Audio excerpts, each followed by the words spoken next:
Welcome you all in our channel Dr. Agriculturist. I am Devendra Chaudhary. In this video, we are going to discuss about powdery mildew of grapevine.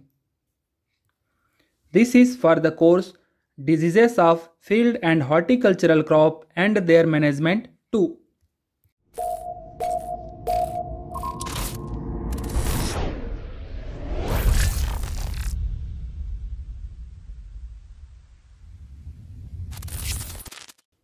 Powdery mildew of grapevine is caused by Uncinula nicator. This is a fungus. Symptom: the disease attacks vines at any stage of the growth. All the aerial parts of the plant are attacked. Clusters and berry infection usually appear first.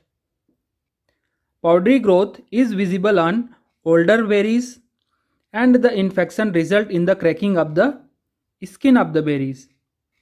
Powdery growth mostly appears on the upper surface of the leaves. Infection of stem leads to the dark brown discoloration.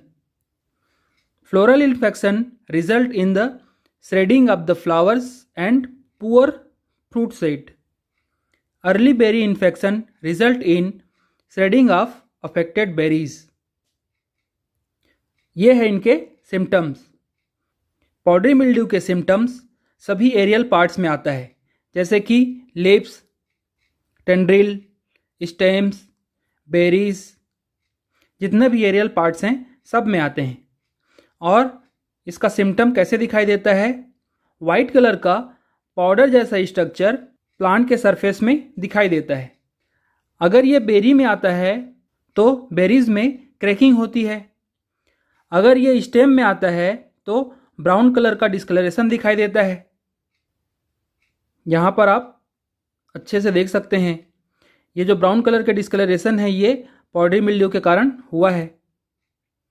और सबसे पहले इसके symptoms berries में आते हैं, उसके बाद ये स्टेम, टेंड्रिल और लीव्स में भी फैलते हैं.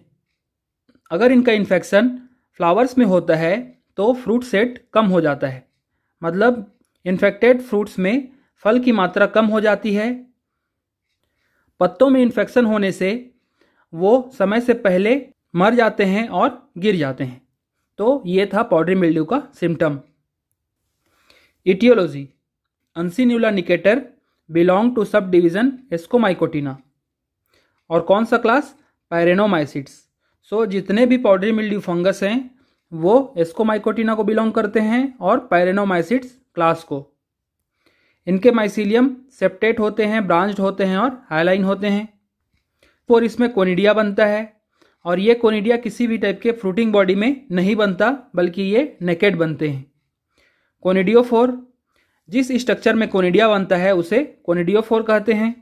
और ये सिंपल, वर्टिकल और अनब्रांच्ड होते हैं. मतलब ये माइसीलियम है तो ये हो जाएगा इसका कोनिडियोफोर और इसमें कोनिडिया बनते हैं. ठीक है. सेक्सुअल स्पोर्स: एस्कोस्पोर होता है जो कि सिंगल सेल्ड होता है. सेक्सुअल फ्रूटिंग बॉडी क्लिस्टोथीसिया होता है.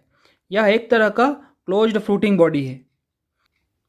और इसमें सर्सिनेट अपेंडेजेस होते हैं.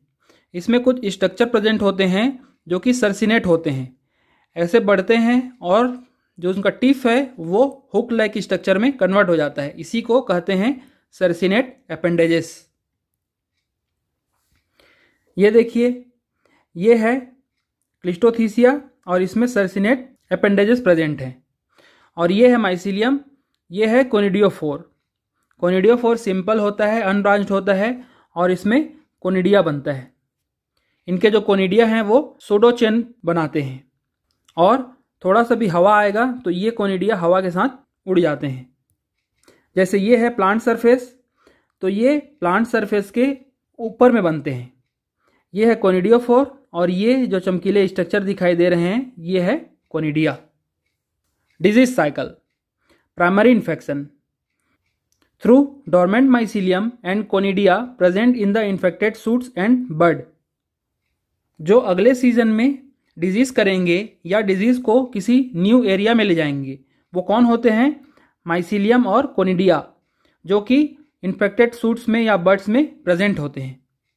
सेकेंडरी इन्फेक्शन, ये एयरबॉर्न कोनिडिया के द्वारा होता है, मतलब कोनिडिया ही बीमारी को एक पौधे से दूसरे पौधे में या एक भाग से दूसरे भाग में फैलाता है। डिजीज साइकिल को थोड़ा डिटेल में देख लेते हैं। पैथोजन कहाँ सर्वाइव करता है? क्रॉप डेब्रिस में as a conidia and cleistothecia के फॉर्म में। सो क्लिस्टोथीसिया के अंदर में एस्कोस्पोर होता है, वो एस्कोस्पोर रिलीज होता है, फिर एस्कोस्पोर पौधे की पत्तियों की निचली सरफेस में इन्फेक्शन करता है, और ये जो कोनिडिया है वो हवा में उड़ते हुए जाता है और पत्तियों में इन्फेक्शन करता है। इन्फेक्शन के बाद सिम्टम डेवलप होता है, हमें सफ़ेद कलर के पाउडर जैसे स्ट्रक्चर दिखाई देते हैं, फिर कोनिडिया बनता है। ये जो कोनिडिया हैं वो हवा के द्वारा दूसरे पार्ट्स में जाते हैं और इन्फेक्शन करते हैं, तो कोनिडिया के द्वारा सेकेंडरी इन्फेक्शन साइकिल होता है। बाद में क्लिस्टोथीसिया बनता है, गिरी हुई पत्तियों में क्लिस्टोथीसिया बनेगा, अब ये सर्वाइव करते रहेगा। तो ये हुआ पाउडरी मिल्ड्यू का disease cycle. Favourable condition, cool and dry weather, temperature in the range of 21 to 30 degree centigrade, relative humidity 40 to 100%, most incidence in November and December in India. ठीक है, सो यहाँ पे आप देख सकते हैं रिलेटिव ह्यूमिडिटी 40 से 100% है। सो इतना कम कैसे? वो इसलिए क्योंकि पाउडरी मिल्ड्यू का कोनिडिया ऐसा कोनिडिया होता है जिसमें 70% वाटर प्रेजेंट होता है, इसीलिए इसे ज़्यादा वाटर की ज़रूरत नहीं पड़ती है।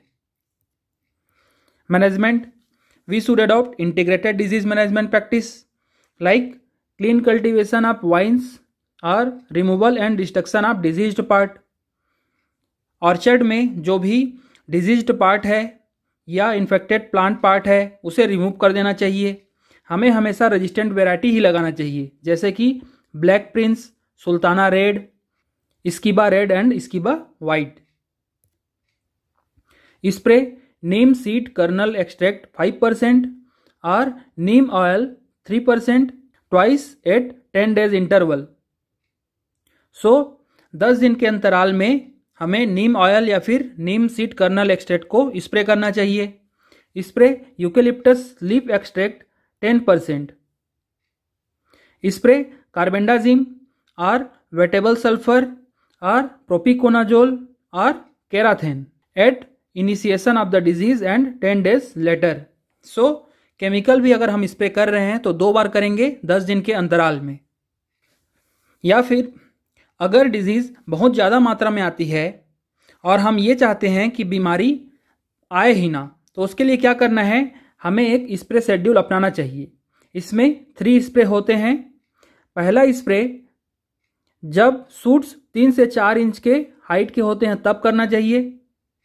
दूसरा स्प्रे फ्लावरिंग स्टेज में करना चाहिए और तीसरा स्टेज दूसरे स्टेज के 2 महीने के बाद करना चाहिए। सो ऐसा करने से बीमारी बहुत कम मात्रा में आती है और नुकसान कम होता है। To download lecture notes in PDF format, please join my telegram channel. To join my channel, either you can scan this QR code or you can search Dr_agriculturist in Telegram. If you find this video useful, so like and share my videos with your friends and please subscribe to my channel. Thank you for watching this video. Happy reading and keep improving yourself.